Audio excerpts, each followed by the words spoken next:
Hello. तो आज का जो हमारा टॉपिक है वो है व्हेन पुलिस में अरेस्ट विदाउट वारंट। कब पुलिस ऑफिसर किसी पर्सन को बिना वारंट के अरेस्ट कर सकते हैं। ये सीआरपीसी के सेक्शन 41 में बताया गया, इसके बारे में डिस्कशन है। इसका फर्स्ट पार्ट हम लोग ऑलरेडी डिस्कस कर चुके हैं, जिसमें सबसेक्शन 1 का क्लॉज ए और बी हम लोग डिस्कस किए हैं, जिसमें है कि कोई पर्सन अगर पुलिस ऑफिसर के प्रेजेंस में कॉग्निजेबल ऑफेंस कमिट करते हैं तो पुलिस ऑफिसर उस पर्सन को बिना मजिस्ट्रेट के ऑर्डर के या बिना वारंट के अरेस्ट कर सकते हैं। नेक्स्ट है कि अगर कोई पर्सन है उसके अगेंस्ट में रीजनेबल कंप्लेंट की गई है या क्रेडिबल इंफॉर्मेशन रिसीव हुआ है या रीजनेबल सस्पिशन एग्जिस्ट होता है कि उसने कोई कॉग्निजेबल ऑफेंस कमिट किया है और उसमें पनिशमेंट जो है वो 7 साल से कम की या 7 साल तक की सजा है, तो पुलिस ऑफिसर उसको बिना वारंट के या बिना मजिस्ट्रेट के ऑर्डर के अरेस्ट कर सकते हैं। नेक्स्ट है कि अगर पुलिस ऑफिसर को लग रहा है कि उस पर्सन को अरेस्ट करना जरूरी है। क्यों जरूरी है? To prevent committing further offence, जिससे कि आगे वो कोई ऑफेंस कमिट ना कर सके, उसको रोकने के लिए अगर उनको लग रहा है तो उसको अरेस्ट कर लेंगे। नेक्स्ट है फॉर प्रॉपर इन्वेस्टिगेशन, अगर उनको लग रहा है कि प्रॉपर इन्वेस्टिगेशन के लिए उस पर्सन को अरेस्ट करना जरूरी है तो अरेस्ट कर लेंगे। नेक्स्ट है to prevent from committing the evidence of the offence to disappear और टेम्परिंग, अगर उनको लग रहा है कि वो पर्सन जिसको अरेस्ट करना है अगर नहीं करेंगे तो जो एविडेंस है उस केस से रिलेटेड उसको वो डिसअपियर करेगा या टेम्पर करेगा, उसके साथ छेड़छाड़ करेगा, तो उस पर्सन को वो पुलिस ऑफिसर अरेस्ट कर लेंगे। नेक्स्ट है कि उनको अगर लग रहा है कि जो उसमें कोई पर्सन है जिसको उस केस के बारे में जानकारी है, अगर उस पर्सन को पुलिस ऑफिसर को या कोर्ट को जानकारी देनी है तो वो देगा, लेकिन जो अक्यूज्ड है वो उसको धमकी या प्रॉमिस या प्रलोभन ऐसे देगा जिससे कि वो कोर्ट या पुलिस ऑफिसर को जानकारी न दे, ऐसा करने की कोशिश करेगा, उसको रोकने की कोशिश करेगा। तो ऐसा न हो कि वो अक्यूज्ड उस पर्सन को जिसको जानकारी है वो जानकारी कोर्ट या पुलिस ऑफिसर को देगा और वो अक्यूज उसको नहीं देने देगा, ऐसा सिचुएशन है तो पुलिस ऑफिसर उस पर्सन को, उस अक्यूज को अरेस्ट कर लेंगे। नेक्स्ट है कि अगर ऐसा है कि जो पर्सन है जो अक्यूज्ड है जिसने ये ऑफेंस कमिट किया, जिसके अगेंस्ट में रीजनेबल कंप्लेंट या क्रेडिबल इंफॉर्मेशन रिसीव हुई है या रीजनेबल सस्पिशन एग्जिस्ट होता है कि उसने कॉग्निजेबल ऑफेंस कमिट किया है, उसको अगर अरेस्ट नहीं किया गया तो उसको कोर्ट में प्रोड्यूस नहीं किया जाएगा, प्रोड्यूस नहीं किया जा सकता है। तो ऐसी अगर सिचुएशन है तो भी पुलिस ऑफिसर उस पर्सन को अरेस्ट कर लेंगे, जिससे कि उसकी प्रेजेंस कोर्ट में इंश्योर हो सके। जब उसको कोर्ट में प्रोड्यूस करना है तो उसको प्रोड्यूस किया जा सके, अदरवाइज अगर अरेस्ट नहीं किया जाएगा तो कोर्ट में वो प्रेजेंट नहीं हो पाएगा, नहीं आएगा। तो ऐसे अगर सिचुएशन है तो भी पुलिस ऑफिसर उस पर्सन को अरेस्ट कर लेंगे। आगे इसी में है कि जब पुलिस ऑफिसर किसी पर्सन के अगेंस्ट में रीजनेबल कंप्लेंट या क्रेडिबल इंफॉर्मेशन रिसीव हुई या रीजनेबल सस्पिशन एग्जिस्ट होता है कि उसने कॉग्निजेबल ऑफेंस कमिट किया है और उसमें सजा 7 साल से कम की या 7 साल तक की सजा है और उसमें पुलिस ऑफिसर उसको अरेस्ट कर रहे हैं, तो अपना रीजन राइटिंग में रिकॉर्ड करेंगे कि क्यों उस पर्सन को वो अरेस्ट कर रहे हैं। आगे कि अगर वो उसको नहीं अरेस्ट कर रहे हैं तो भी वो पुलिस ऑफिसर अपना रीजन राइटिंग में रिकॉर्ड करेंगे कि क्यों वो उस पर्सन को अरेस्ट नहीं कर रहे हैं। ये था फर्स्ट पार्ट में हम लोगों ने डिस्कस किया है, वो वीडियो ऑलरेडी अपलोड है यूट्यूब पे। अब सेकेंड पार्ट में हम लोग इसके आगे डिस्कस करेंगे। तो हम लोग क्लॉज बी ए देख लेते हैं कि क्या है, तो वो हम लोग देख लेते हैं सेक्शन में। यहाँ पे देखिए क्लॉज बी ए में है against whom credible information has been received that he has committed a cognizable offence punishable with imprisonment for a term which may extend to more than 7 years whether with or without fine or with death sentence, and the police officer has reason to believe on the basis of that information that such person has committed the said offence। यहाँ पे BA में क्या बोल रहे हैं कि कोई person है उसके अगेंस्ट में क्रेडिबल इंफॉर्मेशन रिसीव हुई है कि उसने जो ऑफेंस कमिट किया है वो कॉग्निजेबल नेचर का है और उसमें सजा 7 साल से ऊपर की है विद और विदाउट फाइन या डेथ सेंटेंस है। तो अगर ऐसा कोई पर्सन है जिसने कोई ऑफेंस कमिट किया और पुलिस ऑफिसर को उसके बेसिस पे, क्रेडिबल इंफॉर्मेशन के बेसिस पे लग रहा है कि उसने वो ऑफेंस कमिट किया है, तो पुलिस ऑफिसर उस पर्सन को बिना मजिस्ट्रेट के ऑर्डर के और बिना वारंट के अरेस्ट कर सकते हैं। नेक्स्ट है क्लॉज सी में who has been proclaimed as an offender either under this code or by order of the state government। तो यहाँ पे बोल रहा है कि अगर कोई पर्सन है वो प्रोक्लेम्ड ऑफेंडर डिक्लेयर किया गया है तो उस पर्सन को पुलिस ऑफिसर अरेस्ट कर सकते हैं बिना वारंट के, चाहे वो under CrPC, under this code का मतलब कि अंडर सीआरपीसी, सीआरपीसी के किसी सेक्शन, किसी प्रोविजन को फॉलो करते हुए अगर उसको प्रोक्लेम्ड ऑफेंडर डिक्लेयर किया गया है किसी कोर्ट के द्वारा तो भी पुलिस ऑफिसर अरेस्ट कर सकते हैं, या स्टेट गवर्नमेंट ने कोई ऑर्डर इशू किया उसमें उस पर्सन को प्रोक्लेम्ड ऑफेंडर डिक्लेयर किया गया है तो भी पुलिस ऑफिसर उस पर्सन को बिना वारंट के अरेस्ट कर सकते हैं। नेक्स्ट है क्लॉज डी, इसमें है in whose position anything is found which may reasonably be suspected to be stolen property and who may reasonably be suspected of having committed an offence with reference to such thing। कि clause D में कि जिसके position में कोई भी सामान पाया गया है जो ऐसा संदेह उत्पन्न करता है कि ये चोरी का सामान है, तो जिसके पोजीशन में, जिसके कब्जे से वो सामान पाया गया है, उसको पुलिस ऑफिसर बिना वारंट के अरेस्ट कर सकते हैं। या कोई ऐसा पर्सन है जो उस चोरी के सामान से रिलेटेड कोई ऑफेंस कमिट किया है, तो उसको पुलिस ऑफिसर अरेस्ट कर सकते हैं। नेक्स्ट है क्लॉज ई, इसमें है who obstructs a police officer while in the execution of his duty और हु हैज एस्केप्ड और attempts to escape from lawful custody. इसमें है कि कोई पर्सन है जो पुलिस ऑफिसर को रोकता है अपनी ड्यूटी करने से, तो उसको पुलिस ऑफिसर अरेस्ट कर सकते हैं बिना वारंट के। या कोई पर्सन है जो पुलिस ऑफिसर के कस्टडी से या लॉफुल कस्टडी और वहां से वो भाग जाता है, तो उसको पुलिस ऑफिसर अरेस्ट कर सकते हैं बिना वारंट के। या वहां से भागने की कोशिश करता है, अटेम्प्ट्स टू एस्केप, मतलब वहां से भागने की कोशिश करता है, तो भी पुलिस ऑफिसर उसको बिना वारंट के अरेस्ट कर सकते हैं। नेक्स्ट है क्लॉज एफ, इसमें है who is reasonably suspected of being a deserter from any of the arm forces of the union. यहाँ पे बोल रहे कि यूनियन गवर्नमेंट की आर्म फोर्स में कोई है और वहां से वो भाग गया है, तो भी पुलिस ऑफिसर उसको बिना वारंट के अरेस्ट कर सकते हैं। नेक्स्ट है क्लॉज जी, इसमें who has been concern in और against whom a reasonable complaint has been made or credible information has been received or a reasonable suspicion exists of his having been concerned in any act committed at any place out of India which if committed in India would have been punishable as an offence and for which he is under any law relating to extradition or otherwise liable to be apprehended or detained in custody in India। यहाँ पे क्या बोल रहे हैं कि कोई person है, उसके अगेंस्ट में या उससे रिलेटेड या उसके अगेंस्ट में क्रेडिबल इंफॉर्मेशन रिसीव होती है या रीजनेबल कंप्लेंट होती है या रीजनेबल सस्पिशन एग्जिस्ट होता है कि उसने इंडिया के बाहर कोई अपराध किया है, इंडिया के बाहर कोई ऑफेंस कमिट किया है, लेकिन अगर वो इंडिया के अंदर उस ऑफेंस को, उस अपराध को करता तो उसको अपराध माना जाता। भले ही वो कोई एक्ट वहाँ पे है, लेकिन यहाँ पे अपराध है, तो उसको माना जाएगा कि यहाँ पे उसने अपराध कमिट किया है, तो उसको पुलिस ऑफिसर यहाँ पे अरेस्ट कर सकते हैं बिना मजिस्ट्रेट के ऑर्डर के या बिना वारंट के। या कोई पर्सन है जो एक्स्ट्राडिशन ट्रीटीज के द्वारा, कोई पर्सन फॉरेन में है और वहाँ पे है कोई ऑफेंस कमिट किया है, लेकिन उसको एक्स्ट्राडिशन ट्रीटीज के द्वारा इंडिया में लाया जा सकता है, वो आया है, तो उसको पुलिस ऑफिसर बिना वारंट के अरेस्ट कर सकते हैं या बिना मजिस्ट्रेट के ऑर्डर के। नेक्स्ट है who being a released convict commits a breach of any rule made under subsection 5 of section 356। इसमें क्या बोल रहे हैं कि कोई पर्सन है, 356 क्या है ये देखिए, तो कोई पर्सन है जिसको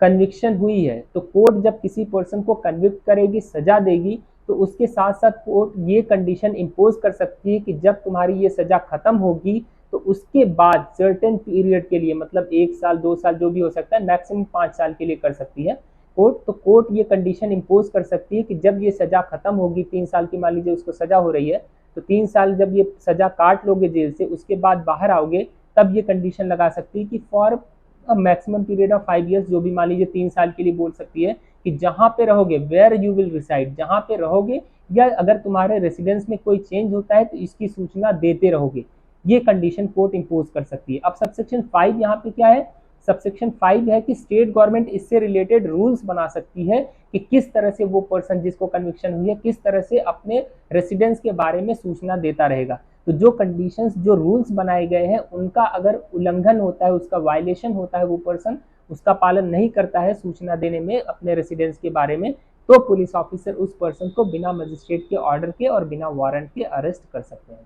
नेक्स्ट है क्लॉज आई, इसमें है for whose arrest any requisition whether written or oral has been received from another police officer provided that the requisition specifies the person to be arrested and the offence or other cause for which the arrest is to be made and it appears therefrom that person might lawfully be arrested without a warrant by the officer who issued the requisition।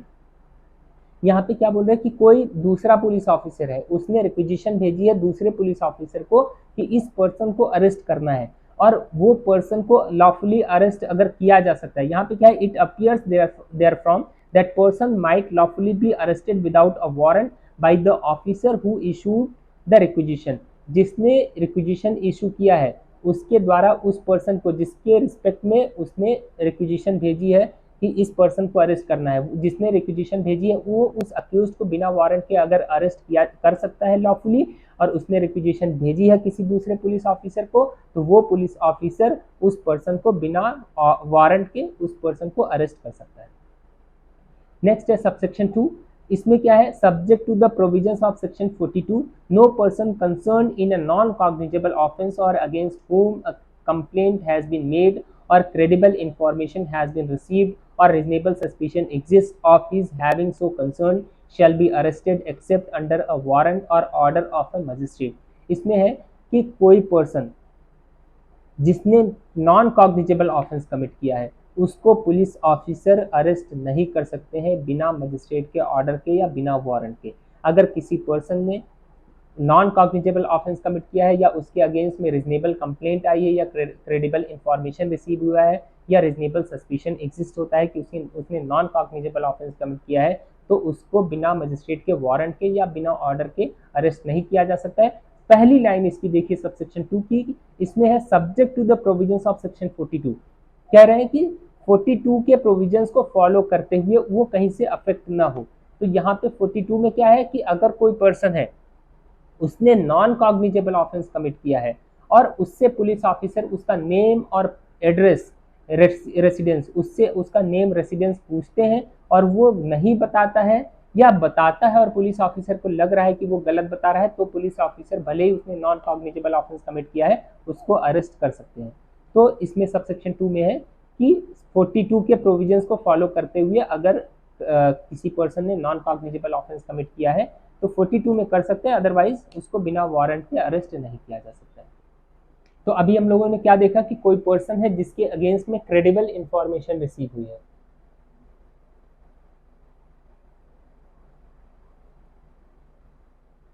Information receive हुई है कि उसने कोई क्या commit किया, cognizable offence,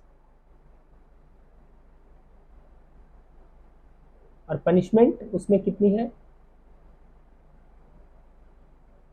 more than 7 years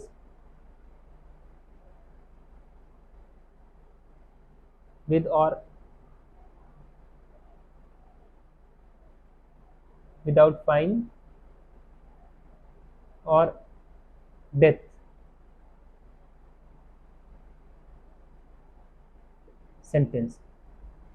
तो और police officer को लग रहा है कि उसने ये ऑफेंस इसके बेसिस पे, क्रेडिबल इंफॉर्मेशन के बेसिस पे पुलिस ऑफिसर को लग रहा है कि उसने ये ऑफेंस कमिट किया है, तो पुलिस ऑफिसर उसको अरेस्ट कर सकते हैं। अरेस्ट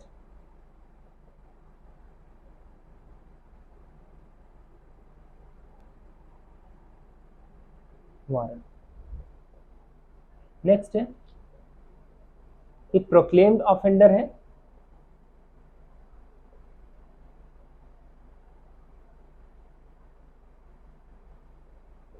आइदर सीआरपीसी में और स्टेट गवर्नमेंट का कोई ऑर्डर है उसमें, तो उसको पुलिस ऑफिसर अरेस्ट कर सकते हैं बिना वारंट के। नेक्स्ट है अगर स्टोलन प्रॉपर्टी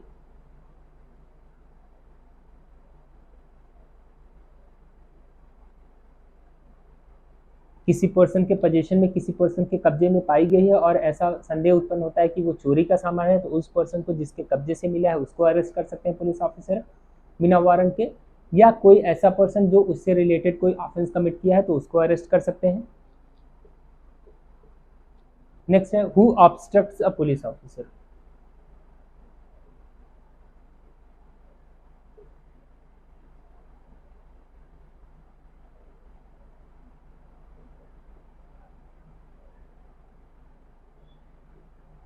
इसका फर्स्ट पार्ट क्या है कि who obstructs a police officer, कोई पुलिस ऑफिसर को उसकी ड्यूटी करने से रोकता है तो उसको पुलिस ऑफिसर अरेस्ट कर सकते हैं। इसका सेकंड पार्ट है who escaped from lawful custody, lawful custody से कोई भाग गया है तो उसको पुलिस ऑफिसर अरेस्ट कर सकते हैं बिना वारंट के। थर्ड है attempt to escape, lawful custody से भागने की कोशिश करता है तो उसको पुलिस ऑफिसर अरेस्ट कर सकते हैं बिना वारंट के। नेक्स्ट है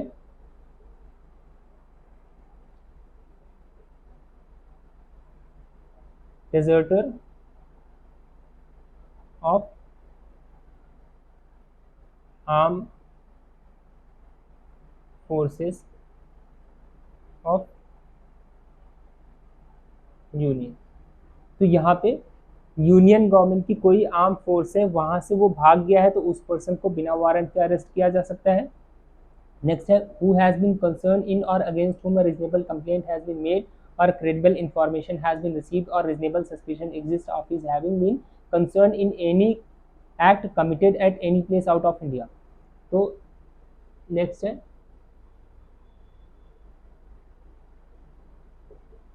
committed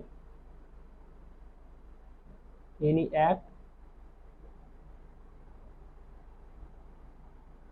outside India if committed in India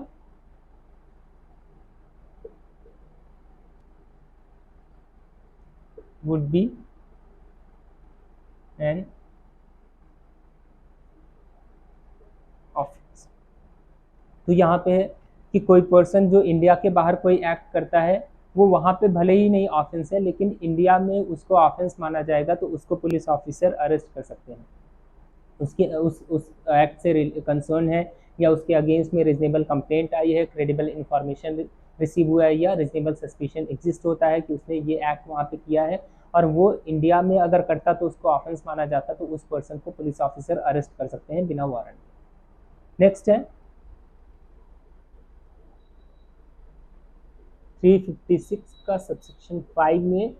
किसी को कन्विक्शन हुई है और उसका वायलेशन होता है तो 356 में है कि कोर्ट किसी पर्सन को सजा देते टाइम ये कंडीशन इम्पोज कर सकती है कि सजा खत्म होने के बाद for certain period of time आपको अपने रेसिडेंस के बारे में सूचना देना पड़ेगा। वो मैक्सिमम पीरियड 5 ईयर्स हो सकता है, 5 साल तक के लिए, 5 साल से कम के लिए, जितने टाइम के लिए कोर्ट ये कंडीशन इम्पोज कर दे। और सबसेक्शन 5 में है कि स्टेट गवर्नमेंट इससे रिलेटेड रूल्स बना सकती है कि किस तरह से सूचना आपको देनी है। तो जो वो रूल्स स्टेट गवर्नमेंट ने बनाए हैं अगर उसका उल्लंघन होता है, उसका वायलेशन होता है आपके द्वारा तो पुलिस ऑफिसर उसको अरेस्ट कर सकते हैं बिना वारंट के। नेक्स्ट है for whose arrest any requisition. तो कोई दूसरे पुलिस ऑफिसर है वो अगर रिक्विजिशन भेजते हैं, रिक्वेस्ट भेजते हैं किसी दूसरे पुलिस ऑफिसर पर्सन को अरेस्ट करना है और जिसने रिक्विजिशन भेजी है वो उस पर्सन को लॉफुली अरेस्ट कर सकते हैं बिना वारंट के। तो ये पुलिस ऑफिसर जिनके पास रिक्विजिशन आई है वो उस पर्सन को अरेस्ट कर सकते हैं बिना वारंट के। अब हमारा है सबसेक्शन 2। इसमें क्या है कि अगर किसी पर्सन ने नॉन कॉग्निजेबल ऑफेंस कमिट किया है तो उसको पुलिस ऑफिसर बिना मजिस्ट्रेट के ऑर्डर के या बिना वारंट के अरेस्ट नहीं कर सकते हैं। सबसेक्शन 2 में है कि subject to the provisions of section 42। इसमें है कि 42 के प्रोविजंस को फॉलो करते हुए, मतलब वो कहीं से प्रभावित ना हो। तो 42 में है कि अगर किसी पर्सन ने नॉन कॉग्निजेबल ऑफेंस कमिट किया है तो पुलिस ऑफिसर उसको अरेस्ट नहीं करेंगे, लेकिन अगर पुलिस ऑफिसर उसका नेम, रेसिडेंस उसका पूछते हैं, नाम पता पूछते हैं और वो बताता है और पुलिस ऑफिसर को लगता है कि गलत बता रहा है या वो नहीं बताता है तो उस कंडीशन में पुलिस ऑफिसर उसको अरेस्ट कर लेंगे जब तक कि उसका नाम और पता सुनिश्चित ना हो जाए। तो यहाँ पे है सबसेक्शन 2 में कि वो किसी पर्सन ने जिसने नॉन कॉग्निजेबल ऑफेंस कमिट किया है उसको पुलिस ऑफिसर नहीं अरेस्ट करेंगे, सिर्फ 42 के प्रोविजंस को फॉलो करते हुए अरेस्ट कर सकते हैं। तो अभी तक हम लोग जो डिस्कस कर रहे थे कि कॉग्निजेबल ऑफेंस, हाँ ठीक है, इसमें अरेस्ट कर लेंगे बिना वारंट के, लेकिन अगर नॉन कॉग्निजेबल ऑफेंस कमिट किया है तो अरेस्ट नहीं करेंगे, लेकिन 42 के प्रोविजंस को फॉलो करते हुए अगर नाम पता नहीं बताता है तो उस कंडीशन में उसको अरेस्ट कर लेंगे। क्लियर है? और कॉग्निजेबल और नॉन कॉग्निजेबल ऑफेंस होते क्या है इसका वीडियो मेरा ऑलरेडी अपलोडेड है यूट्यूब पे, उसको देख लीजिएगा। Thank you.